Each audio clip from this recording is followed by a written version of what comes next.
Hello Babita ji, welcome today on our episode. And अभी तक तो लग रहा है कि इंडिया में आपने तो सुना ही होगा कि आजकल बहुत सारे कॉकरोच हो रहे हैं। हर जगह कॉकरोच ही कॉकरोच है। अब ये पता नहीं ये कीचड़ से बॉर्न हुए हैं, ये कहाँ से आए हैं, बट ये तो पक्का है कि ये कॉकरोच बाहर निकल गए हैं एंड चेंज के लिए दरकार कर रहे हैं। तो आपका फर्स्ट टेक क्या है? सुन रहे हैं कि अब जो है वो पुणे में प्रोटेस्ट करने वाले हैं। जंतर मंतर का भी आपने देखा ही होगा इवेंट क्या हुआ। अच्छी बात ये रही कि कम से कम गवर्नमेंट ने उनको मौका दिया आराम से जंतर मंतर तक जाने का, अपनी बातें रखने का। लेकिन आप पुणे का इवेंट और क्या देखते हैं कि वो इंडिया के लिए कैसा है, क्या चेंज लाने वाले हैं? जी नमस्कार और बहुत बहुत धन्यवाद फिर इंटरव्यू मेरा व्यू जानने के लिए। इस बार कॉकरोच जनता पार्टी पे सीजेपी पे जो अभी अभी हमको लगता है कि 1 महीना भी नहीं हुआ है इसको लॉन्च किए हुए। तो जहाँ तक जंतर मंतर की का सवाल है, जो जंतर मंतर पे गवर्नमेंट ने उन्हें मौका दिया, तो ये गवर्नमेंट की तरफ से बहुत ही सकारात्मक पहल था। क्योंकि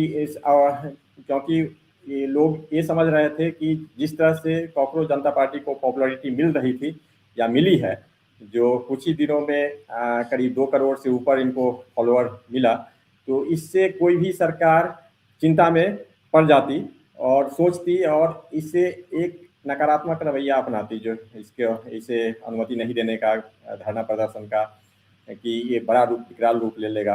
लेकिन सरकार ने उन्हें अनुमति दी और अनुमति देने के बाद जो लोग वहाँ पे आए, सीजेपी के जो लोग आए, उससे जुड़े हुए जो लोग आए, उनकी तादाद बहुत ज़्यादा नहीं थी।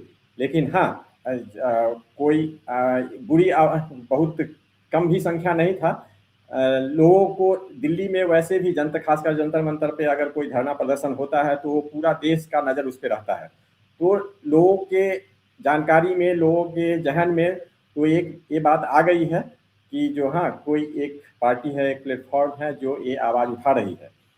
खैर, जंतर मंतर पे जो भी उनका प्रभाव रहे, लेकिन ये एक चिंताजनक सरकार के लिए, सरकार को इस पर तुरंत चिंता करने की ज़रूरत नहीं है, लेकिन इस पर चिंता करने की ज़रूरत है कि एक बड़ा सा वर्ग, खास करके जेन जी जिसको बोलते हैं, जो 20 से 25 साल के उम्र के हैं, तो वो लोग काफ़ी बेचैन हैं, खास करके बेरोजगारी से, भ्रष्टाचारी से, जो समस्या है सरकार के सिस्टम में। इसमें जो नीट का पेपर है वो लीक हो गया। पिछले महीने 3 तारीख को उसका एग्ज़ाम हुआ था और वो पेपर जो लीक हो गया, तो वो भी एक आग में घी का काम जो है सो किया। तो इस कारण सरकार के तरफ से रवैया बहुत अच्छा रहा, लेकिन सरकार को आगे जा कर के एक चिंता का विषय है और उस पर ध्यान देना चाहिए। पुणे में देखते हैं कि पुणे में हो सकता है कि इसका रिस्पांस थोड़ा कम हो, इसका प्रभाव थोड़ा कम हो, लेकिन ये पूरे देश में एक युवा वर्ग को तो जगह ही दिया है, उसमें एक आग में घी का काम इसने किया है। हाँ, जैसे मैंने पिछले वीडियो में बोला था, सरकार ने अच्छा किया। अच्छा बहुत सेंस से है, क्योंकि अगर हम इसको टैक्टिकल देखते हैं, ठीक है, तो उन्होंने अरेस्ट करने का नहीं किया कि जो डायरेक्टली एक मीडिया न्यूज बन जाता, शायद गवर्नमेंट ने उसको मिनिमाइज किया। ऊपर से 4 दिन से सोशल मीडिया पे चल रहे थे कि वाई उन्होंने परमिशन क्यों नहीं मांग रहे, राइट। लेकिन लास्ट मिनट पे उन्होंने मॉर्निंग में जाके परमिशन दिया। मैं भी यही कह रहा था लोगों को, क्या परमिशन तो उन चीजों के लिए मांगा जाता है जहां पे गवर्नमेंट को नोन ना हो, है ना। ये तो उनका ऑलरेडी मीडिया हैंडल तक बैन कर चुके हैं, सोशल मीडिया हैंडल बैन कर चुके हैं, तो गवर्नमेंट को तो पता ही है। अब यह है कि उन्होंने मॉर्निंग में दिया कि ज्यादा लोग ना आ पाए। लोग डरते भी है कि यार वहां पुलिस क्या करेगी, है ना। मतलब वो किसी को पता नहीं, डंडे मारेगी कि क्या करेगी, वो किसी को पता नहीं होता। तो हर एक स्टूडेंट वर्ग जिसका ये मेनली प्रॉब्लम है, वो स्टूडेंट वर्ग बहुत ज्यादा मतलब इन्वॉल्व नहीं हो सकता, क्योंकि आपको पता ही है कि एक केस लगने के बाद क्या होता है। और पुलिस का जो बिहेवियर है अभी लास्ट में, वो ये है कि कोई भी आदमी सर्टेन नहीं कह सकता कि हम इस कंट्री में सिविलाइज जाके प्रोटेस्ट कर सकते हैं। ये अच्छी बात है कि चाहे टेक्निकल के बाद भी गवर्नमेंट ने परमिशन दिया। और मुझे लगा कि जहां तक अभिजीत दिपके जो है, आई थिंक हैंडल भी काफी अच्छा किया, क्योंकि मुझे एक इवेंट याद आ रहा था कि जिसमें कोई बोल रहा था कि फांसी दो, तो उसने तुरंत रोका। तो ऑब्वियसली वो भी कोशिश कर रहा है कि हम ना ज्यादा एग्रेसिव हो जाएं, ठीक है। जो मुद्दा है और जो रियल लीगल फ्रेमवर्क के अंदर में इसका सॉल्यूशन होना चाहिए।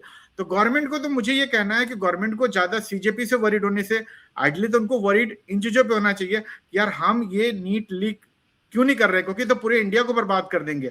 आप सोचिए, आज इंजीनियर और डॉक्टर जाके बाहर काम करते हैं, अगर यही रहा, अगर इंडिया में ये रिपीटेड हो रहा है, एक तो बच्चे पे जो इफेक्ट हो रहा है वो तो हो ही रहा है कि बच्चे डिसाइडेड नहीं है कि हमारा कैरियर का क्या होगा, पर आप सोचिए कि कितनी क्रेडिबिलिटी नीचे गिरा देगी इंडिया का, इंडियन टैलेंट का। जी, जो नीट का जो आपने पहली बात तो जो गवर्नमेंट के तरफ से जो स्टेप लिया गया, जो कि उन्हें बैन नहीं किया या कुछ लाठीचार्ज वगैरह नहीं किया, कोई लोग भी डरे हुए थे, जो खास करके स्टूडेंट लोग जो थे वो डरे हुए थे कि कहीं लाठीचार्ज हो या केस में उनको ड्रैग किया जाए।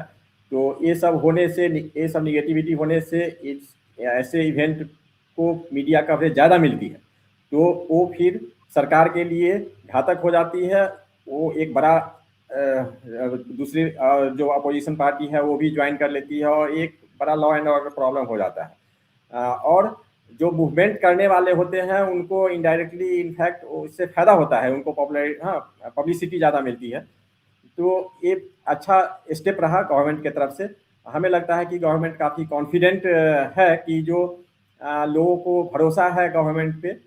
पिछली सरकार जो अन्ना हजारे के समय जो आंदोलन हुआ था, उस समय जो कांग्रेस की सरकार थी, उससे और ये सरकार में काफ़ी अंतर है। वो तो मानना पड़ेगा, लोगों का भरोसा है, क्योंकि पिछली सरकार में काफ़ी घोटाला लेफ्ट एंड राइट होते थे। इस सरकार में वो बात नहीं है। बहुत सारी खामियां हैं, ये बात वहाँ बहुत सारी दूसरी खामियां हैं, जो कि जिसका दूसरा कोई उपाय है। हाँ, डायरेक्ट सरकार पे अगर आप ये कहें कि इसमें अगर खामियां हैं तो इससे बेहतर क्या है, बेहतर विकल्प अभी तो दिखता नहीं है, खास करके कॉकरोच जनता पार्टी या जो अपोजिशन पार्टी है उसमें नहीं दिखता है।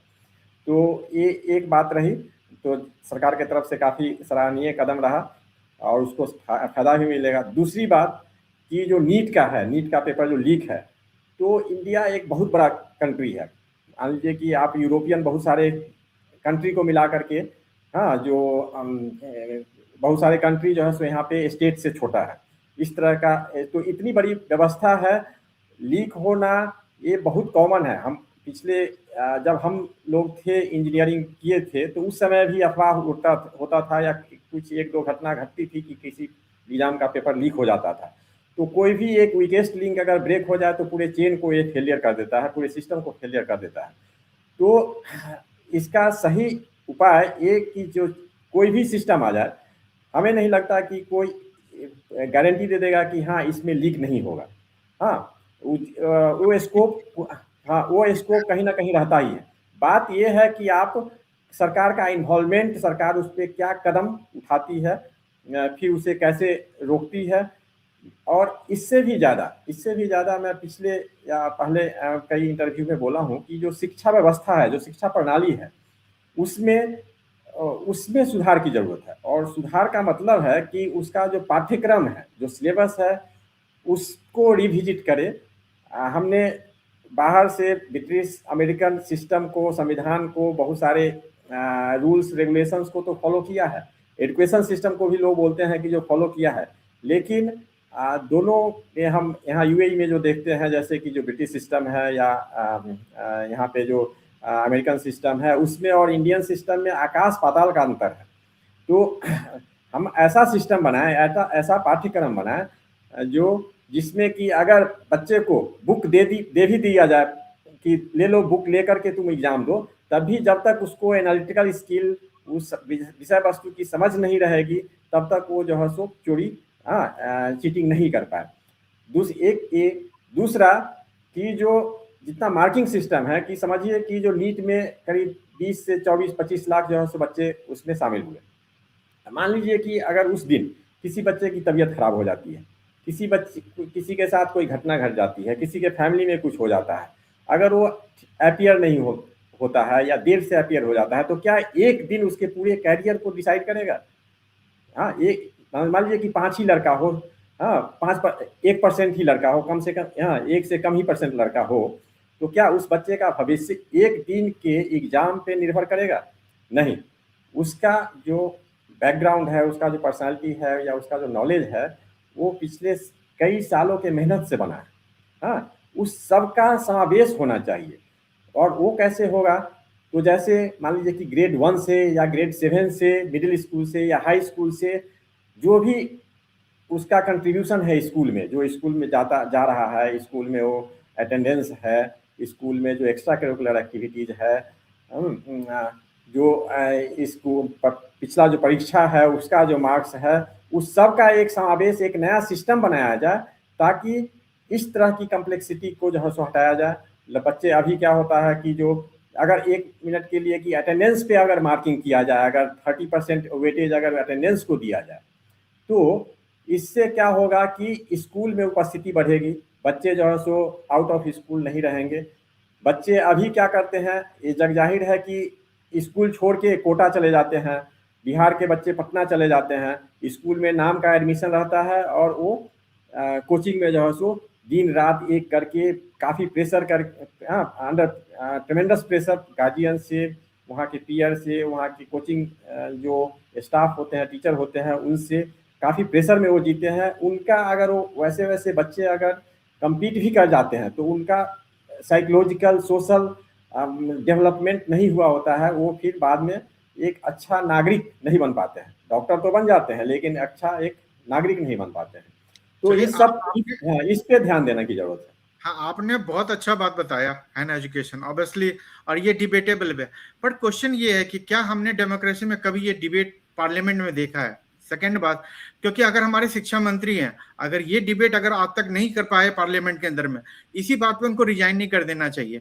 क्योंकि देखिए, क्वेश्चन ये नहीं है कि सिस्टम कैसे चलता है, ठीक है, क्वेश्चन है हमारा डेमोक्रेसी बना है, हम लोग एमपी इलेक्ट करते हैं, उनका काम है वहां जाके बैठना और डिबेट करना। हमने तो आज तक कभी ये डिबेट सुना नहीं कि हम कैसे रिफॉर्म करें। और आपने सही कहा, मैं तो ये भी मानता हूं कि जब बच्चे 3 साल 4 साल, इवन आईएएस के लिए भी 4 साल करते हैं तैयारी, अरे आपने कैसा सिस्टम बना रखा है कि एक यंग ब्लड जो काम कर सकता था, आपने उसको पढ़ने में निकाल देते हो, जिस समय वो बड़े बड़े कंपनियां खड़ी कर सकता था या बड़े बड़े ऑफिसर बन सकता था, आप उसको बैठ के रूम में बैठ के पढ़वा रहे हो। वो पढ़ाई जिसका उसकी रियल लाइफ में एजुकेशन में कोई काम नहीं है, वो बंदा मेहनत करता है और बाद में बस करप्शन पे उतरता है।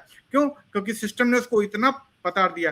तो ये तो है कि गवर्नमेंट क्या कर सकती है, क्योंकि कहने के लिए कहती है कि हम स्टार्टअप करना चाहते हैं, पर आपने आधी से ज्यादा आबादी को गवर्नमेंट जॉब में अप्लाई करने के लिए बैठा रखा है। क्यों? क्योंकि प्राइवेट में अपॉर्चुनिटी लाइफ टाइम है नहीं, और गवर्नमेंट में जिनके पास है, जिनके पास सिक्योरिटी है, आपने कर रखा है कि भैया 4 साल 10 साल तैयारी करते रहो, ठीक है, फिर हमारे जॉब के लिए। तो वो तो एक बात हुई, लेकिन मैं उस डिबेट पे इसलिए नहीं जाना चाहता क्योंकि ये तो डिबेट एक्चुअली पार्लियामेंट में होना चाहिए। अब मैं दूसरी बात पे आता हूँ। आपने जैसे बोला कि नीट, हमारा कंट्री एक बिग है, पर आपको नहीं लगता कि एक गवर्नमेंट जो ये कंफर्म नहीं कर सकते कि हम एक पेपर को बिना लीक किए हुए ले जा सकते, मेरे अंदर से इतनी बड़ी हार्ड नहीं है आज के युग में। वो पहले के जमाने हो सकते थे जिसमें टेक्नोलॉजी नहीं था, सीसीटीवी नहीं था, और आप हर समय डिवाइस ट्रैकिंग नहीं कर सकते थे। लेकिन फिर वो गवर्नमेंट कैसे क्लेम करती है कि हम ईवीएम, ठीक है, जो इतना ब्लैक बॉक्स है, जो अक्रॉस इंडिया जाती है, ठीक है, वो हमारा फुल प्रूफ है, पर हमारा नीट फुल प्रूफ नहीं हो सकता। जो एक पेपर जो रिटन है, ठीक है, जो सीसीटीवी के अंदर में सब कुछ ले जाकर के आप उसको सुरक्षित कर सकते हो। मतलब ये दोनों विरोधाभास है कि एक तरफ हम इतने बड़े स्पेस उड़ाते हैं, क्योंकि अगर आप देखोगे हमारे फाइटर प्लेन है वो भी उतना ही सिक्योर है। अगर ऐसे होगा तो कोई किसी को भी मार देगा फाइटर प्लेन से, तो ऐसा तो नहीं है, गवर्नमेंट कर सकती है। तो वो तो एक सेपरेट डिबेट है।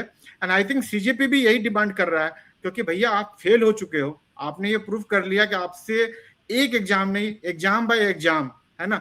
स्टूडेंट क्यों प्रेशर फील करे, इतना मेहनत करके जाके वो एग्जाम देता है, तैयारी करता है, आप दूर दूर भेजते हो। आपको याद होगा जब हम लोग भी मतलब यंग एज में थे, तो एग्जाम देने के लिए कितने दूर जाना पड़ता था, लोग कितने मेहनत करते थे, और फिर लास्ट मिनट पे आप कैंसिल कर दो और आप कहो कि हम सिक्योर नहीं कर सकते। तो आपको नहीं लगता कि ऐसे लीडर को हट जाना चाहिए? सिंपली रिस्पेक्ट डेमोक्रेसी, क्योंकि आपके लिए इतने डिमांड किए जा रहे हैं, है ना, 2 करोड़ लोग साइन कर चुके हैं, लेकिन फिर भी आपने आज तक सॉल्यूशन नहीं निकाला कि कैसे इंप्रूव करें, क्योंकि आप 12 साल की गवर्नमेंट हो चुकी है। तो आइडियली जो भी उनको रिफॉर्म करना था, उनको रिफॉर्म करके ऐसा चीज लाना था। तो दोनों कंट्राडिक्टरी है। एक तरफ अगर ये मान लिया जाए कि हमारी कंट्री बड़ी है ना, अगर इतनी बड़ी है तो उनको स्टेट को दे दे पावर कि भैया छोटी छोटी स्टेट ही करा लो, तुमको जैसे एडमिशन देना है अपने लड़कों को दे दो। एक तरफ तो गवर्नमेंट कहती है कि सारा पावर मेरे पास होना चाहिए, ठीक है, मैं एग्जीक्यूट करूंगा सारे स्टेट स्कूल में, कॉलेज में एडमिशन कैसे होगा। आई थिंक यही है जेई और ये सब, राइट, कि सारे मेडिकल कॉलेज वही यूज करेंगे, और एक तरफ आप कहते हो कि कंट्री बड़ी है, तो दोनों कंट्राडिक्टरी भाव है।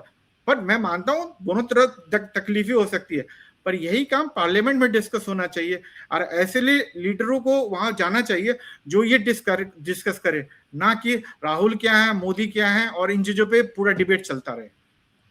हाँ, तो देखिए जो कि इसमें जो कंट्री बड़ी है, और हाँ, एक ऐसी बात नहीं है कि फुल प्रूफ नहीं हो सकता है, मैं उसमें सुधार चाहता हूँ, फुल प्रूफ हो सकता है और हुआ भी है। ये जो है सो हमको लगता है कि जो पिछले कई बार जो नीट का एग्जाम हुआ है तो उसमें लीक का प्रॉब्लम नहीं हुआ। अभी अगर मान लीजिए कि फिर दोबारा जो एग्जाम होगा उसमें लीक, उम्मीद है कि 100% की लीक नहीं होगा। अगर लीक होगा तो ये फिर एक आग लगने वाली बात हुई है, और जो जेनजी है वो जो है पूरी तरह से हाँ, मैं इसी चीज पे कहूंगा, आप आज के युग में देख लो, राइट, हमारे चीफ इलेक्शन कमिश्नर है और एक टीएन सेशन है, राइट, तो आइडियली आप सिंपली ये ब्लेम कर ले, जैसे हमारे आजकल चीफ इलेक्शन कमीशन है, वो किसी का भी वोटिंग राइट खींच रहे हैं लेकर के, और वो कहते हैं हमारे पास टाइम नहीं है, और ये नहीं है, वो नहीं है, आप प्लानिंग, बहाने तो हजार हैं, है ना, बहाने देने के लिए तो समझ लिए कि दुनिया में हजारों बहाने हैं।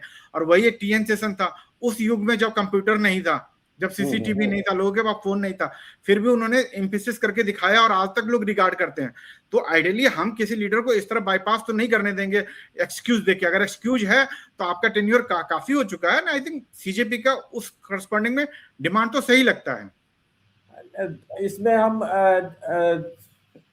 दो चीज कहेंगे। एक चीज कि जो इनको एक मौका दिया जाए, हाँ, जो कि सिस्टम में ये नहीं कि जो कोई अगर एक इंसिडेंट अगर फेलियर का हुआ तो इन्हें मौका दिया जाए। अगर ये खुद रिस्पॉन्सिबिलिटी नहीं लेते हैं, खुद नहीं हटते हैं, तो इन्हें एक मौका दिया जाए। और बड़ी बात ये है कि आने वाले सिस्टम में इससे सीख लेकर के इसको सुधार करना।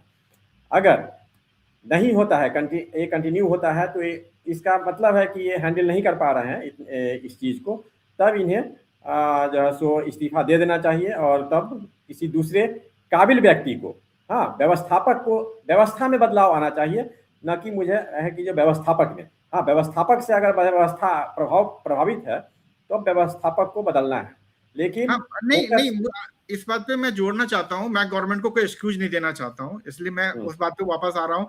एज ए लीडर टैंक हमारा मकसद है कि हम लीडरों को अकाउंटेबल करें, और नए लीडरों को, जो लीडर रियली में इंडिया को कैपेबल है, उनको ग्रो करने का मौका दे। तो मैं इस चीज पे आता हूँ कि उनको मौका दिया जाए, पर मौका देने के लिए, क्योंकि हम डेमोक्रेसी में रहते हैं, आपको किस बात का मौका दिया जाए? मौका तो तब दिया जाता जब आप पब्लिक पे फ्रंट पे आके आप एक्सक्यूज बताते कि मेरे से ये गलती हो गई, मैं ये करूंगा, वो करूंगा। जब आप एक्सक्यूज तक नहीं दे रहे हो तो किस बात का मौका दिया जाए? ये तो साहब आपने डेमोक्रेसी को हैक कर लिया है कि भैया हमारे को पद मिल गया, हम यहाँ पे बैठे रहेंगे।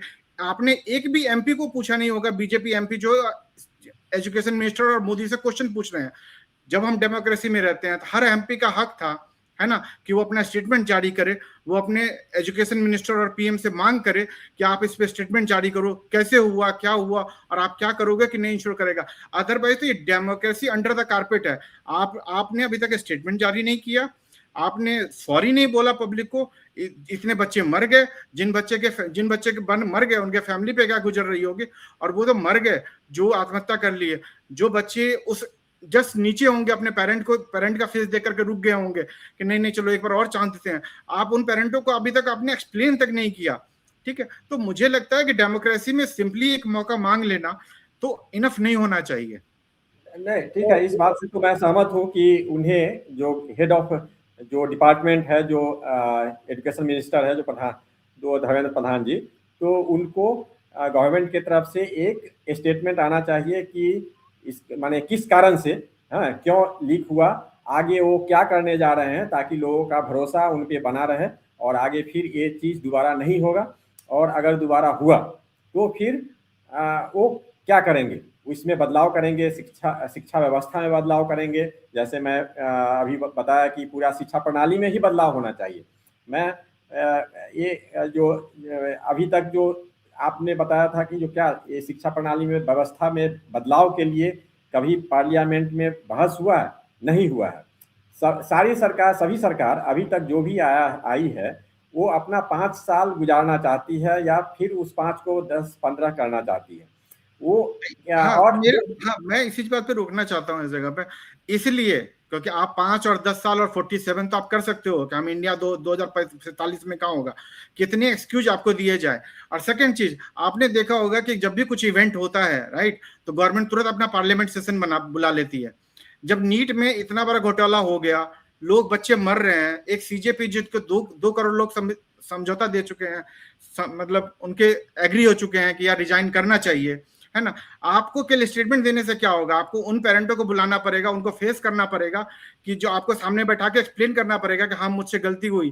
क्योंकि ऐसे तो क्या होगा कि आप स्टेटमेंट दे दिए और आप निकल गए। आइडियली तो इस बात पे पार्लियामेंट सेशन होना चाहिए था, जहां सारे एमपी मिलकर क्वेश्चन करे एजुकेशन मिनिस्टर को कि हुआ कैसे, क्योंकि स्टेटमेंट तो आपका स्टेटमेंट है, वो वन वे स्टेटमेंट है।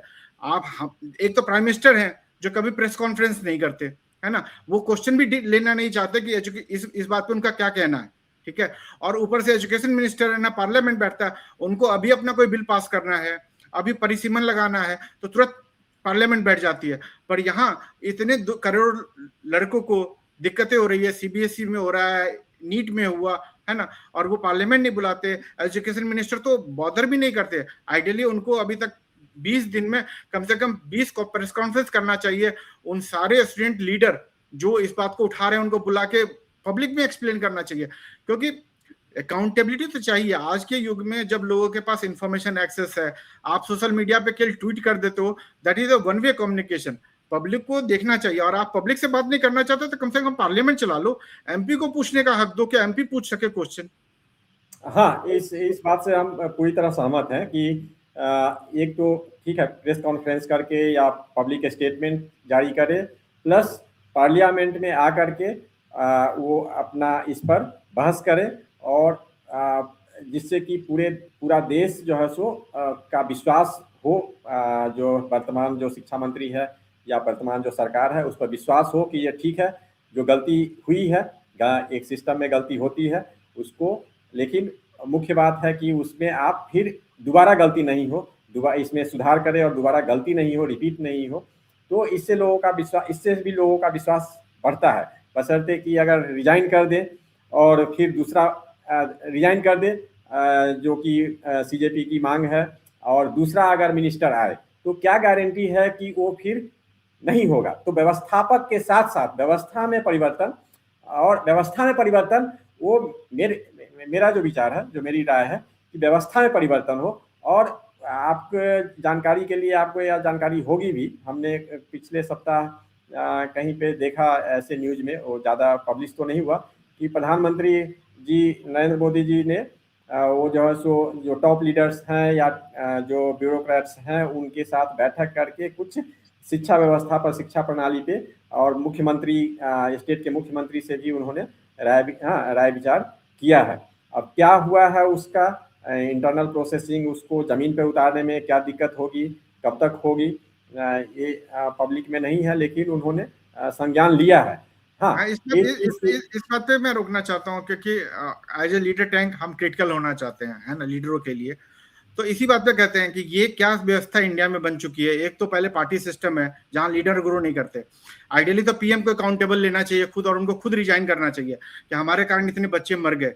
और दूसरी बात है कि उनको simply chief minister say excuse लेके क्या बनेगा। जो 2 करोड़ लोग जो सीजेपी के लिए सपोर्ट दिए हैं लेकर के, राइट, कि हमने फॉर्म भरा है, जब तक वो लोग अप्रूव नहीं करते कि हाँ हम शिक्षा मंत्री या प्राइम मिनिस्टर के बात से सहमत हैं, तब तक आइडियली एमपी को तो अकाउंटेबल करना ही चाहिए कि भैया आपको, आपसे पब्लिक सहमत नहीं है, हम एज ए एमपी आपको कहते हैं कि विड्रॉ कीजिए। क्योंकि डेमोक्रेसी तो यही है कि लोग अपने एमपी को इलेक्ट किए थे अपने एज ए रिप्रेजेंटेटिव, और उनका काम था पीएम और एजुकेशन मिनिस्टर को अकाउंटेबल करना। क्योंकि हमारी संविधान तो इसी तरह लिखी हुई है कि ना पीएम को ऐसा मिला है कि आपको हमने सब समर्थन दे दिया और 5 साल तक आप बने रहेंगे। तो मेरा ये कहना है कि ऑब्वियसली आप कहते हो कि चीफ मिनिस्टर से बात की है, आपने पब्लिक को तो बताया नहीं, पार्लियामेंट चला नहीं, हमने देखा नहीं कि सीएम से आपने क्या बातें की, और ये क्या केवल सूत्रों का न्यूज है। तो आपको नहीं लगता कि इस तरह के स्टेटमेंट दे करके गवर्नमेंट एक टूल बना रखी है कि आपका सीएम कौन होगा वो बैकडोर में आप डिसाइड करते हो, एमएलए आके पब्लिक में वोट भी नहीं करते कि भैया मैंने इस आदमी को हम सीएम बना रहे हैं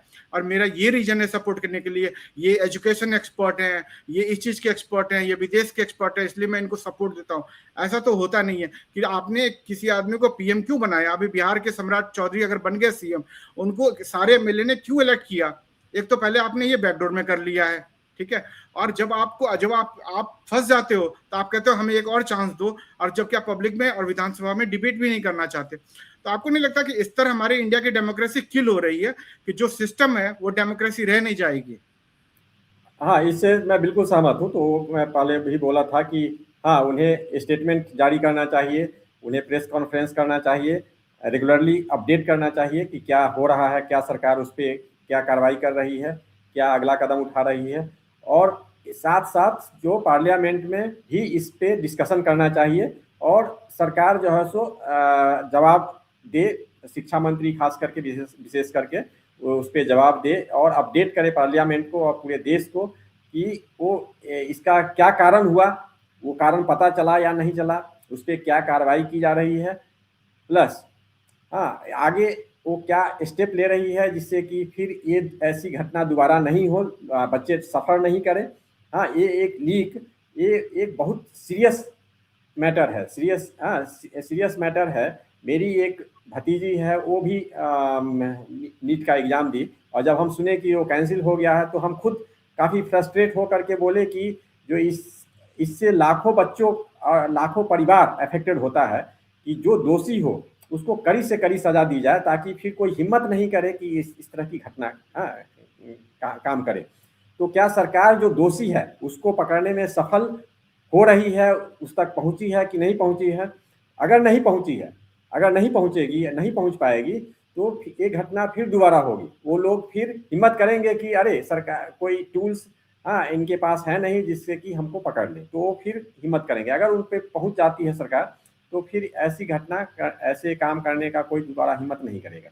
हाँ, तो मतलब हर समय जो है टूल जो है मदद नहीं करता, राइट? दुनिया मदद में नहीं करेगा। हर हाँ, कितना भी अच्छा टूल बना लो, अगर किसी को अगर ये भय नहीं है कि भैया कानून व्यवस्था है, लॉ है, हमने गलती करेंगे तो हमको पनिशमेंट मिलेगा, तो चाहे हाँ, कुछ भी टूल बना लो, ठीक है, हाँ, सब चीज हैक किए जा सकते हैं। तो टूल के भरोसे तो चलता नहीं है। और हाँ, इसलिए सीजेपी का डिमांड इस बात पे थोड़ा ज्यादा जेन्युइन लगता है, क्योंकि एजुकेशन मिनिस्टर जो इस इवेंट होने के बाद आज तक कोई एक्सप्लेनेशन नहीं दिए, है ना। जब सीजेपी ने जब डिमांड भी उठाया और जब इतने पब्लिक ने सपोर्ट आए, उसके बाद भी वो कुछ नहीं दिए जवाब। क्योंकि मेरे अंदाज से सर्वे तो हमेशा जारी किया जाता है, और आज के युग में सर्वे आप हमेशा करवा सकते हो। तो अगर कानून मंत्री को अगर कुछ मतलब शिक्षा मंत्री को अगर कुछ एक्सप्लेन करना है, या पीएम को एक्सप्लेन करना है जिससे कि वो लोगों का विश्वास जीत सके, तो उनको ये शो करना पड़ेगा कि हाँ भैया मैं इन लोडर पे ये एक्शन लिया, ऑफिसर पे यहाँ लूप होल हुए। आइडियली जब तक ये स्टेटमेंट प्राइम मिनिस्टर के माउथ से या एजुकेशन मिनिस्टर के से नहीं आता, तो यही हुआ कि आपने रिस्पॉन्सिबिलिटी ही नहीं ले रहे हो, है ना, आप ऑफिसर के पीछे छुप रहे हो। यह बिल्कुल सही बात है। जो सीजेपी है, कॉकरोच जनता पार्टी जो है, इनकी पॉपुलैरिटी जो इतनी बढ़ी, तो इसमें मुख्यतः 2-3 कारण हैं। एक तो चीफ जस्टिस जी का वो जो रिमार्क है उसको जोड़ना, और जब तक वो क्लैरिफाई किए तब तक तो काफ़ी लेट हो चुकी थी। दूसरा कि नीट पेपर का लीक होना, हाँ, वो एक यूथ जो है, जो जेनजी हैं, वो ऑलरेडी डिससेटिस्फाइड हैं, बेरोजगार है, जैसा कि पहले कह चुका हूँ। उनको जो सिस्टम से जो सारी दिक्कतें होती हैं, तो वो फिर हम जैसे लोग क्या है कि जो पिछले सरकार उन लोगों का भी अनुभव है, तो उसमें भी हम लोग नीट के बाद भी सीबीएसई भी हो गया, है ना। हाँ, तो हाँ, जो दिखा गया कि आपने हैदराबाद की एक करप्ट कंपनी जिसको बैकलिस्टेड किया जा चुका है, आपने उसको टेंडर दे दिया पूरे इंडिया का करवाने के लिए, सीबीएसई। जी, तो जी, वो साफ का फेल्योर भी दिखाता है कि आपने एक ब्लैकलिस्टेड कंपनी को यहाँ पे दिया है। तो ये एक कहिए कि नॉन वायलेशन है, ये ऐसा भी नहीं हाँ, है कि कहीं हो गया। हाँ, तो वो एक जो न्यू जनरेशन है, उनको अनुभव नहीं है, पिछले सरकार अनुभव नहीं है। वो तो जो जैसा वो जो दिखता है उन्हें, वही वो लोग पढ़ते हैं, वही वो लोग एब्जॉर्व करते हैं। तो वो देख रहे हैं कि जो नीट का पेपर लीक हो गया, इतना हमने मेहनत से पढ़ाई की, एग्ज़ाम दिया, दिन रात एक करके फिर एग्ज़ाम दिया, और फिर जब रिलैक्स हुए कि ठीक है, और कुछ लोग जो गेस किए कि जो हाँ इस बार हमारा हो जाएगा, तो फिर जो है सो पेपर लीक हो गया। तो वो एक बहुत बड़ा शौक लगता है उनको। उसी तरह से जो बाकी जो जो नीट से नहीं भी जुड़े हुए हैं, जो जेई से जुड़े हुए हैं या जो अलग प्रोफेशन दूसरे प्रोफेशन से जुड़े हुए हैं, वहाँ भी सिचुएशन बहुत अच्छा नहीं है। उन्हें भी काफ़ी कठिनाई का सामना करना पड़ता है। अभी अभी तो जेई से बात आई, क्योंकि मैं एक दिन एक इंटरव्यू देख रहा था, किसी खान सर को किसी ने पूछा, है ना, कि सर आप ये बताइए कि मेडिकल का पेपर क्यों लीक हो जाता है, जेई का क्यों पेपर लीक नहीं होता। उन्होंने बहुत अच्छा एग्जाम्पल दिया कि यार नीट का पेपर तो कम से कम जो है क्या कहते हैं पेपर में होता है, आप प्रूफ कर सकते हो कि भैया पेपर लीक हुआ। जेई का पेपर तो ऑनलाइन होता है, बोलने जाओगे तो पकड़ के जेल में डाल देगा, है ना, आप बोल भी नहीं सकते कि लीक हो गया। जैसे ईवीएम के केस में आप बोल भी नहीं सकते कि हमको कोई फर्जरी मिला, क्योंकि ना आपके पास उस जगह कैमरा होता है दिखाने के लिए, ना कुछ भी होता, और ज्यादा बोलोगे तो आपको उठा के जेल में भी डाल सकते हैं। तो उनका ये रिस्पॉन्स मुझे बहुत अच्छा लगा कि यार जेई में तो हो भी रहा होगा ना, तो आप प्रूफ भी नहीं कर सकते क्योंकि ऑनलाइन है, आपको क्वेश्चन भी नहीं मिला है, और आप बोल भी दोगे कि मैंने देखा है, तो आपको उठा के हो सकता है जेल में भी डाल दे कि आप बदनाम कर रहे हो गवर्नमेंट को। हाँ, तो हो सकता है, ऐसी बात हो सकता है। हाँ, ऐसी बात कोई नया नहीं है और कोई अजूबा नहीं है। जो सिस्टम है इस उसमें ये बात काफ़ी कॉमन है। तो इससे मैं हाँ, ये डिफर नहीं कर रहा हूँ। हो सकता है या नहीं भी हो। हाँ, इसमें यहाँ पे वहाँ पे डाउट है कि जो यू नेवर नो कि क्या फैक्ट है। हाँ तो नीट, चलिए, आई हाँ, तो थिंक नीट की बात जो है, कॉकरोच जनता पार्टी पे हम लोग जो बात कर रहे थे, जो उनको इतना सपोर्ट जो मिला, तो एक बड़ा सा तबका जो 20 से 25 साल का है, जो कि जिनको अनुभव नहीं है, जो जिनको जैसा दिख रहा है वैसा ही वो लोग पढ़ रहे हैं, वैसा ही वो लोग ले रहे हैं, तो वो काफ़ी डिससेटिस्फाइड है। और उनको ये नीट का जो पेपर लीक हुआ, तो उसके कारण एक प्लेटफॉर्म मिल गया। वो लोग तो नाखुश थे ही, लेकिन एक्सप्रेस करने का कोई प्लेटफॉर्म नहीं था। जो विपक्षी पार्टी है वहाँ पे भी बहुत ज़्यादा उम्मीद नहीं है जो पिछले अनुभव से। तो इनको एक प्लेटफॉर्म मिला, एक ब्रीदिंग स्पेस मिला। हाँ, एक कॉकरोच जनता पार्टी प्लेटफॉर्म पे भले ही ऑनलाइन हो, और वहाँ पे वो लोग जुड़े और अपना जो समस्या था वो जो है सो वहाँ पे एक्सप्रेस किए। और उससे ये लोग जो है सो हमको लगता है उनके फीडबैक, जो फॉलोअर से फीडबैक मिला, उसके बेसिस पे उन्हें लगा कि एक ज्वलंत मुद्दा है अभी नया नया, तो उस पर शिक्षा मंत्री को जो है सो इस्तीफा जो है सो मांगा जाए।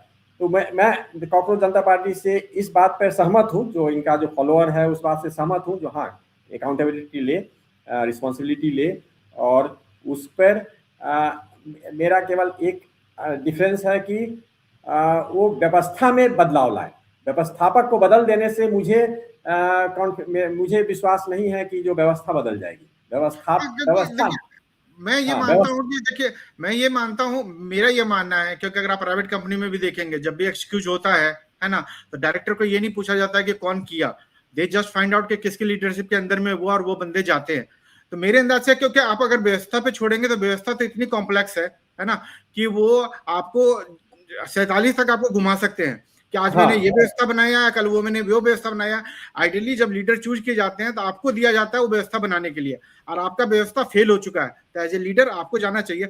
और सेकंड पार्ट जो आपने बोला विपक्ष के लिए, तो विपक्ष तो इसलिए लोग उसके समर्थन में नहीं कर रहे हैं क्योंकि आप समझ लीजिए जो कांग्रेस जो इतने साल रूल की है, उनको अपने डिस्कवरी करके बताना चाहिए कि लीक हुआ कैसे। वो तो कुछ डिस्कवरी करके पब्लिक को नहीं बता पा रहे हैं कि भैया लीक हुआ तो कैसे हुआ, क्यों ये एजुकेशन मिनिस्टर रिस्पॉन्सिबल है ना। ये सारे इंफॉर्मेशन जो है या तो पब्लिक से आ रहे हैं, या वेदांत जैसे बच्चे से आ रहे हैं, या जर्नलिस्ट से आ रहे हैं। एज ए कांग्रेस पार्टी ने तो कोई नया इंफॉर्मेशन दिया ही नहीं कि education minister as education minister ये कहाँ कहाँ पे गलती की है। तो इसलिए शायद पब्लिक का सिंपैथी विपक्ष के साथ ग्रो भी नहीं कर पा रहा।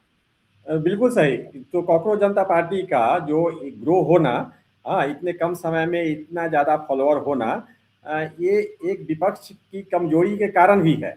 क्योंकि विपक्ष जो है अभी जो एक मिला जुला विपक्ष है। हाँ, पहले मिली जुली सरकार होती थी, अभी मिला जुला विपक्ष है।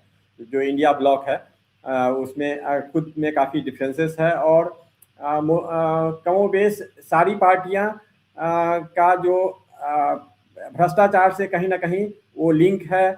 तो इस कारण लोगों को विपक्ष में विश्वास नहीं हो पा रहा है। और मैं तो ये मानूंगा, क्योंकि मैं तो पार्टी में मानता नहीं हूँ, क्योंकि हमारे कॉन्स्टिट्यूशन ने पार्टी माना नहीं है। मुझे लगता है कि इंडिया के प्रॉब्लम ही यही है। मैं ये कहूंगा कि विपक्ष के एमपीओ में टैलेंट नहीं है कि वो जाके अपने अपने पावर, अपने कमिटी का यूज करके ये पता कर सके।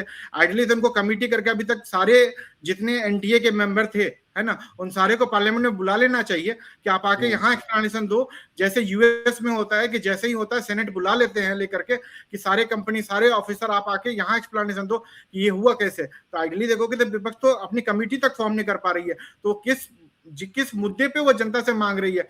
ना आप पार्लियामेंट में गवर्नमेंट को बुला पा रहे हो कि आके पार्लियामेंट में एक्सप्लेन करो, ना आप कमेटी फॉर्म करके आप कर रहे हो कि हमारे पास आके एक्सप्लेनेशन दो।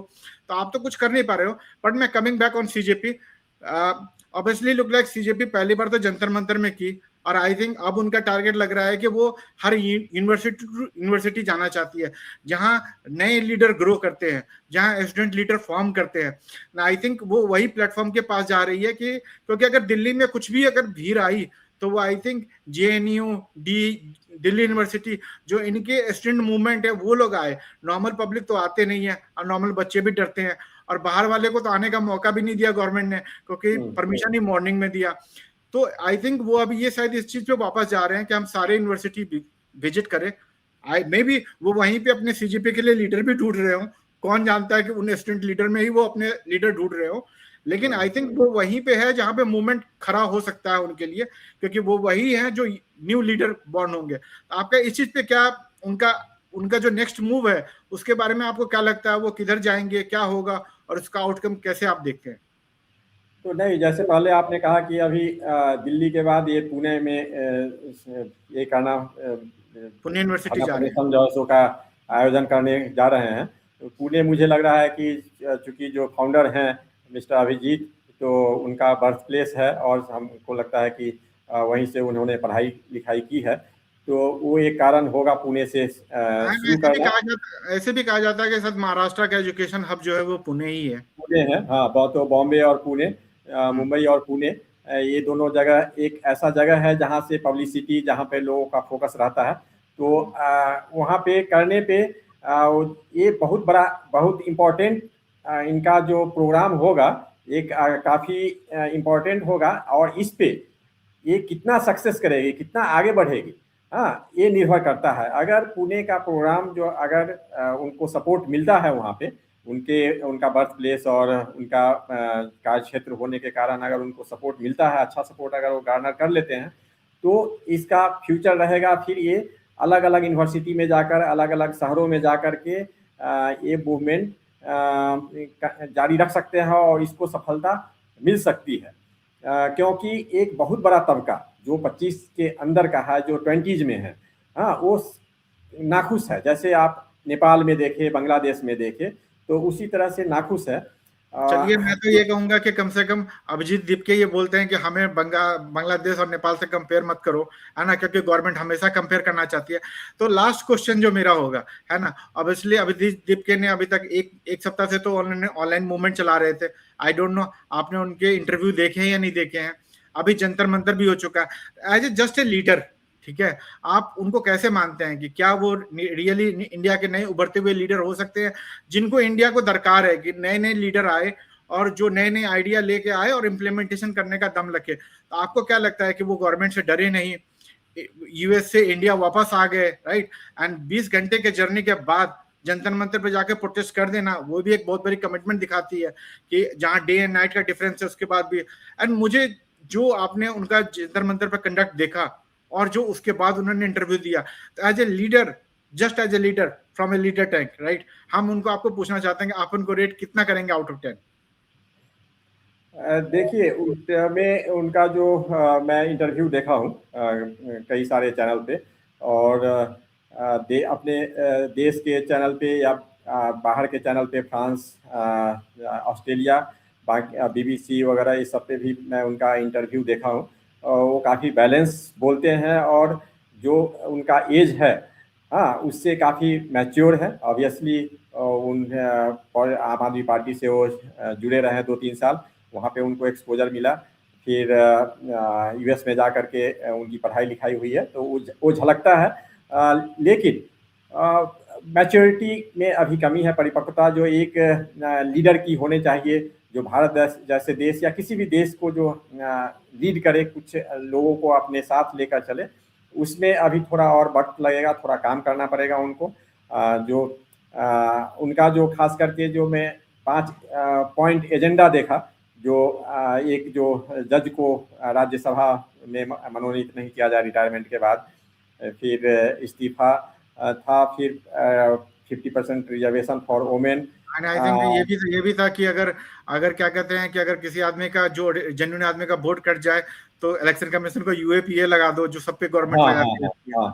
और एक लास्ट में ये था कि जो दल बदल जो लोग करते हैं, तो ये जो ये कोई बहुत बड़ा मुद्दा कंप्लीट सरकार चलाने के लिए, एक पार्टी चलाने के लिए नहीं है। ये लगता है कि जो मैं तो देखो, मैं इसी बात पे रोकना चाहता हूँ। मैं तो इस पार्टी सिस्टम से ही खराब है। अगर आप इस तरह नंबर नहीं देना चाहते तो चलो मैं फ्रैंकली पूछ लेता हूँ, आप राहुल को कितना देते हो, मोदी को कितना देते हो, और तो दीपके को कितना देते हो? उसी रेशियो से देख लो। आपके पास, हमारे पास अभी इंडिया के यही 3 टॉप लीडर हैं। मैं जानता हूँ कि कोई आदमी डायरेक्टली पीएम के लिए नहीं जाता, obviously he will be going through lot of learning curve, है ना, जहां लोग एमपी जाते हैं, सारे कमिटी देखते हैं, but just as a chill, क्योंकि यंग जेन जी जो है वो चिल में इन्फॉर्मेशन मांगता है। ये चिल ही क्वेश्चन है, नॉट ए सीरियस क्वेश्चन। नहीं तो ठीक है, तो एज के हिसाब से जो उनका एज है, देखिए मोदी जी अभी 70 में है। हाँ, राहुल गांधी जी उनको तो कोई कंपेयर भी नहीं कर सकता कि इतने साल वो सीएम रह चुके हैं, इतने साल पीएम रह चुके हैं, तो ऑब्वियसली कोई नहीं कंपेयर कर सकता। तो 50s में, 56 मिड 50s में है। और ये अभिजीत जो है ये अभी 30s में है। अभी इन्होंने पढ़ाई की है या पढ़ाई पूरी कर रहे की है। तो ये मोटा मोटी मान के चलते हैं कि आम आदमी पार्टी के साथ एसोसिएशन और पॉलिटिकली एक्टिव होने के लिए 4-5 साल का पॉलिटिकल एक्टिव होने का एक्सपीरियंस होगा 5 साल से, नॉट ए रूल में कोई। हाँ, तो इनको एक स्केल पे नापना वो माने हमको नहीं लगता है कि जो सही तो किसी यंग लीडर से, किसी यंग एमपी से ही नापना चाहेंगे क्या आप? तो नहीं, लेकिन मैं ये कहना जरूर चाहूंगा कि ये कम से कम छोड़िए उसको, तो कम से कम चलिए राघव चड्ढा से ही कंपेयर कर लेते हैं। वो भी यंग ही है, उनको भी आम आदमी पार्टी में एक्सपीरियंस था, भले अभी वो बीजेपी में है। तो अगर आप राघव चड्ढा और इनको कंपेयर करें, आई नो ये टफ क्वेश्चन है किसी नेता को ओपनली करना, पर अगर आप करना चाहें तो एज ए जैन जी आप चिल होकर के राघव चड्ढा को कितना रेटिंग देंगे और इनको कितना देंगे? फिर भी मैं मानता हूं वो राज्यसभा है, एमएलए बन चुके थे, तो उनको ज्यादा एक्सपीरियंस है। बट हाँ, उनको ज्यादा एक्सपीरियंस है, लेकिन देखिए क्या होता है कि जो उनका मैं उनको फॉलो नहीं करता था, लेकिन मैं एक दो चीज देखा उनका, तो मुझे कुछ खास नहीं लगा। ठीक है, राघव चड्ढा जी का को मुझे कोई खास नहीं लगा। हालांकि लोग काफ़ी उसको अप्रिशिएट कर रहे थे, लेकिन नंबर ऑफ फॉलोअर्स उस पर काफ़ी बढ़ गए थे उनको, लेकिन मुझे कुछ खास नहीं लगा। मैं खास करके उनका एक प्लान था कोई, जो बाकी चीज़ का महीना 30 दिन का होता है, 28 दिन का 30 दिन करवा दिया, 28 दिन का है। तो ये देखिए, ये कोई बात नहीं है। 28 दिन में अगर 2800 रुपया लेता है, 30 दिन का महीना बना करके 3000 ले गया, तो वो कोई तो चॉकलेटी आइडिया है। हाँ, तो ये कोई बात नहीं है। और ये मुद्दा उठा करके वो काफी वाहवाही लिए, लोग काफी फॉलो किए। हाँ, तो मुझे कुछ बड़ा चीज लगता नहीं है, उनसे इस तरह की उम्मीद नहीं है कि जो खास करके मेनली मुझे लगता है कि अगर राघव चड्ढा को अगर मैं कंपेयर करूं, है ना, ऑब्वियसली जितना मैं पॉलिटिकली एक्टिव हूं, तो दिल्ली, बिहार, इनके लीडरों को तो मैं जानता ही रहता हूं, है ना, क्योंकि मैं न्यूज वॉच करता हूं। But as a just a outsider, है ना, और मेरी सारी कमेंट एज ए आउटसाइडर है। ऑब्वियसली मुझे भी नहीं पता कि पॉलिटिक्स में कितनी डिफिकल्टियां हैं, जो लीडर को पता होगा। लेकिन मेरा ये एज ए आउटसाइडर ये जरूर है कि हाँ, एक यंग लीडर थे जो अपने कैपेबिलिटी से चाहे जिस भी तरह से पहुंचे, आम आदमी पार्टी में भी गए, आम आदमी पार्टी ने कुछ देखा होगा, उनके एजुकेशन स्टाइल देखे होंगे, जिनके कारण उनको इतनी बड़ी पदवी मिली, पंजाब का इंचार्ज मिला।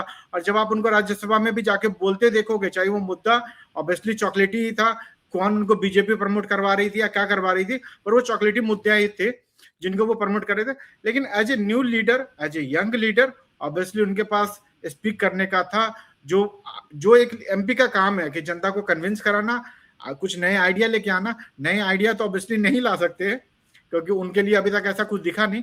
तो मैं उसी बात से कंपेयर करना चाहता हूं कि अगर आप अभिजीत दीपके को भी देखिएगा तो वो भी एक यंग बस एक्टिव पॉलिटिक्स जानता था, राइट, कि कैसे होता है पॉलिटिक्स, एंड उसने वो मुद्दा लिया, उसको एग्जीक्यूट किया, 2 करोड़ लोगों को अपने पास लेके आया। इस मुद्दा को इतने तक बनाना पड़ा कि वो जंतर मंदिर में प्रोटेस्ट किया, गवर्नमेंट ने उसको वेलकम पाथ भी दिया, चाहे रीजन जो भी हो।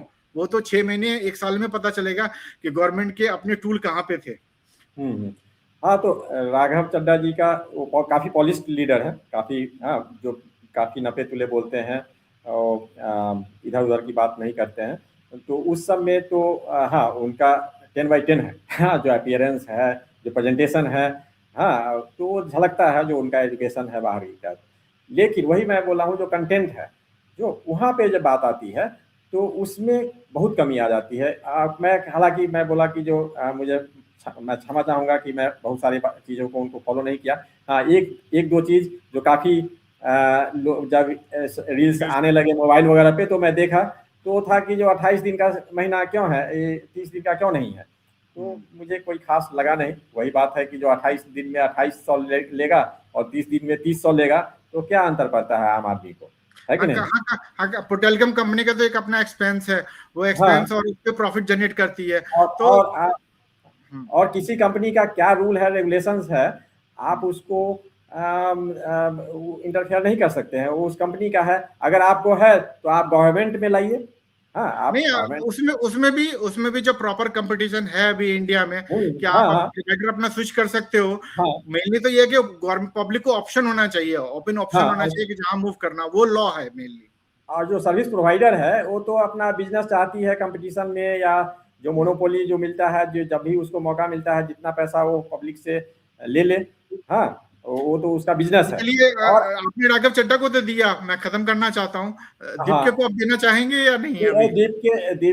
मिस्टर दीपके को जो यंग है काफी, तो उनका स्टार्टिंग काफी है। 2 करोड़ फॉलोअर जुट जाना बड़ी बात नहीं है, वो जुड़े रहना वो बड़ी बात है। तो आगे का कंडक्ट उनका बताएगा, कितनी मैच्योरिटी से वो उसको हैंडल करते हैं, उसमें अभी हमको डाउट लगता है। हाँ, अभी जो प्रेजेंट है, ये जो मूवमेंट है, ये मुझे थोड़ा क्षणिक लगता है। और हाँ, वो फिर इस मूव को, ये जो 2 करोड़ का जो एक तरह से इनको जो एसेट मिला है, जो पब्लिक एसेट है, पब्लिक जो इन पे भरोसा जताई है, एक प्लेटफॉर्म दिया है, इसको बनाए रखना, उसमें जो कितनी मैच्योरिटी से वो उसको हैंडल करते हैं उस पर निर्भर करता है।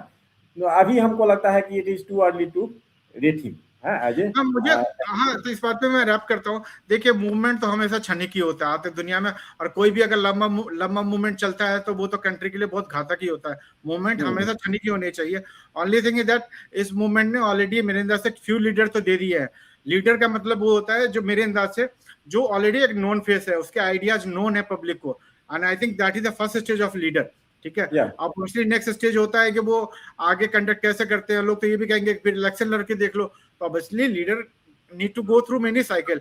लेकिन एक पहला साइकिल है जो एक एमपी और एक वेल नोन लीडर का, कि उसको ऑल ओवर इंडिया पहचानता है, देन आई थिंक वो उस जगह तक तो पहुंच ही चुके हैं जहां के वो एक नोन फेस है। वो कहीं भी जाएंगे तो 10 लोग सुनने के लिए तो बैठ ही जाएंगे उनके पास। हाँ, वो बात तो उनको बहुत बड़ा अचीवमेंट मिला है, बहुत बड़ा अचीवमेंट है उनका, पर्सनल अचीवमेंट। और उसको आप वो इतना देखोगे तो अभी हमारे 10% भी एमपी नहीं होंगे, है ना, जिनको पूरे इंडिया में कोई पहचान, उनको 10% एमपी को लोग पहचानते होंगे। उनको तो इंडिया में ही नहीं, हमको लगता है कि पूरे विश्व में जो है सो इनको जो है सो लोग जानने लगे हैं। खास करके जो इनका जो सिंबल है, जो कॉकरोच का सिंबल है, ये भी काफ़ी आई कैचिंग है। एक निगेटिविटी के साथ साथ वो पॉजिटिविटी इनको मिलता है कि जो लोग इस पे ध्यान देते हैं। और मैं काफ़ी बाहर का भी चैनल देखा हूँ, जो मैं चर्चा किया था फ्रांस का या ऑस्ट्रेलिया का, BBC, वो सब में ये बात जो है सो काफ़ी चर्चा में है। वहाँ पे की मीडिया जो है सो इस बात की चर्चा कर रही है कि इतने कम समय में इतने फॉलोअर हैं, और बीजेपी को जो है सो इस पे सोचना चाहिए। तो हाँ, मैं जब पहली बार अभिजीत दीपके के बारे में जब ये न्यूज सुना कि कुछ ऐसा हो रहा है, जब मैंने पहली बार पेज पे गया तो ऑब्वियसली एआई जनरेटेड था, काफी इंप्रेसिव था।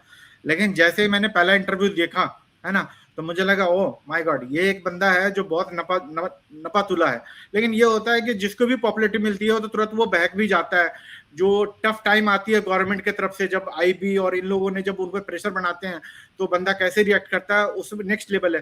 लेकिन जब मैंने देखा कि 10 दिन के बाद भी जो आप उनका इंटरव्यू देखोगे, बहुत नपा तुला था, बहुत प्रिसाइज था, जो फोकस था वो एकदम पूरा डायरेक्ट था। एंड फाइनली जब मैंने जंतर मंतर पे वो इवेंट देखा जिसमें अचानक आप अगर एपिसोड देखोगे कोई वीडियो है ना, तो उसमें एक दिखता है कि अचानक लोग नारा लगाते लगाते बोलते हैं कोई फांसी दो फांसी दो, तो ये सडनली कंट्रोल कि नो नो इस्तीफा दो, राइट, नो फांसी, है ना। तो I think quickly control it. So I think उससे ये भी दिखता है कि एक नेक्स्ट लेवल ऑफ लीडरशिप भी है कि उसको पता है कि हमारे दायरा कहाँ तक बढ़ने चाहिए और कहाँ रोकना है। तो उससे मुझे लगता है कि काफी नापातुला एक लीडर है, लीडरशिप है। ऑब्वियसली लीडर को केवल इतना ही नहीं करना होता, उसको बहुत सारी चीज करने पड़ते हैं। और फाइनल बैरियर तो है ही हमारा इलेक्शन, जहां उनको फाइनली जज किया जाता है कि आप अपने एरिया में कितना समर्थन ला पाए। तो मेरा तो यही है कि new leaders are coming and best wishes to them, क्योंकि इंडिया को यही चाहिए। हाँ, ये अच्छी बात है जो कि मान लीजिए कि भीड़ में लोग भाग जाते हैं, लोग अनाप शनाप बोलने लगते हैं, अनाप शनाप नारा लगाते हैं, तो उसको कंट्रोल करना एक बहुत बड़ा चैलेंज होता है। तो उसमें इन्होंने मैच्योरिटी दिखाई है। ये भी है कि जब लोगों को 2 करोड़ फॉलोअर हो जाते हैं तो आप देखिए तो राघव चड्ढा ये जो आम आदमी पार्टी से क्या बोलने लगे, है ना। तो मैं ये नहीं कहता कि देखो एज ए लीडर मुझे लगता है कि हर को अपना हक है चूज करने का। ये बात है कि लॉज के मेच्योर करने चाहिए कि एमपी कैसे मूव होने चाहिए, नहीं होने चाहिए। पर मुझे तो ये लगता है कि हर आदमी को मूव होने का हक है। बस मैं यही कहता हूं, जैसे पीएम से मैं बोलता हूं कि आपको पब्लिक को आके एक्सप्लेन करना पड़ेगा, तो किसी लीडर को लगता है कि उसके पार्टी के अंदर में अगर उसके साथ गलत किया गया है, उसको प्रॉपर मौका नहीं दिया गया, तो उसको पब्लिक को आके एक्सप्लेन करना चाहिए बिफोर मूव करने के लिए। तो आई थिंक मेरे अंदाज से इस मामले में अभिजीत दीपके अभी तक तो खरा उतरे हैं, बाकी भविष्य तो कोई नहीं जानता।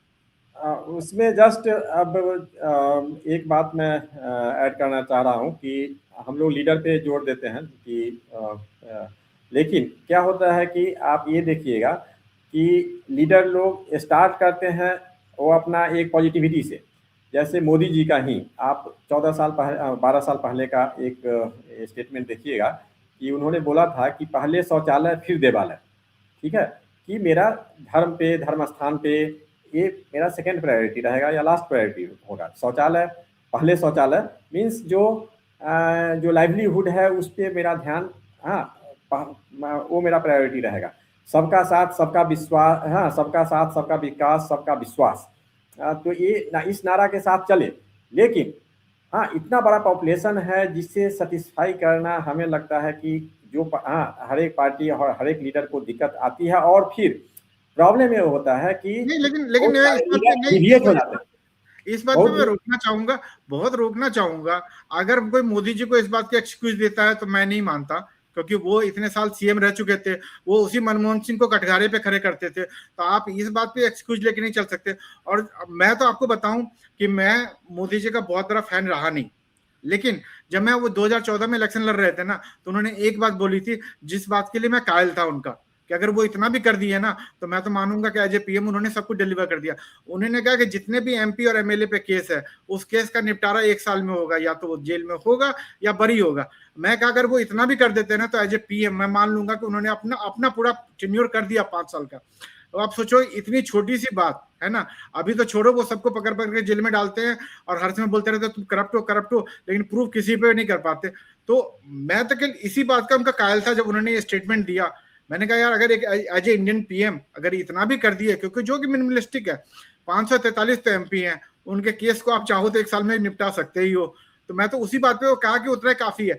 तो ऑब्वियसली मोदी जी के बारे में तो मैं यही सोचता हूँ कि बोला बहुत कुछ गया, पता नहीं डिलीवरी तो जनता ही जज करती है, मैं क्या ज्यादा बोलूं।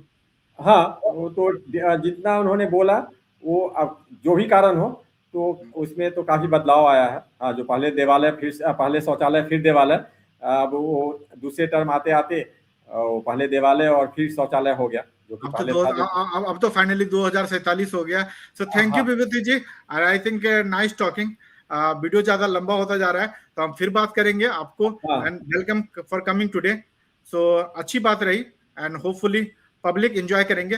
पर पब्लिक हम आप देखो, हमारा लीडर टैंक बनाने का मकसद ये है कि नए लीडरों को मौका मिले ग्रो होने के लिए। ऑब्वियसली विभूति जी भी ट्राई कर रहे हैं अपने आप को बिहार के एज एस्टेब्लिश लीडर करने के लिए। बट मैं चाहता हूं कि आपको भी लगता है कि हाँ आपके पास कुछ ऐसा है, आपके पास कोई ऐसा विजन है जो आप जनता से शेयर करना चाहते हो, तो ये आपका ही प्लेटफॉर्म है। और आप लीडर नहीं भी बनना चाहते हो, आपके एरिया में कोई कंसर्न है जो आप रेज करना चाहते हो, तो आप भी आ सकते हो। ज्वाइन करना काफी आसान है, आप सिंपली वीडियो पे कमेंट कीजिए और info@leadertank.org पे भी आप ईमेल कर सकते हैं। तो thank you Vibhuti ji for joining today. बहुत बहुत धन्यवाद। Thank you.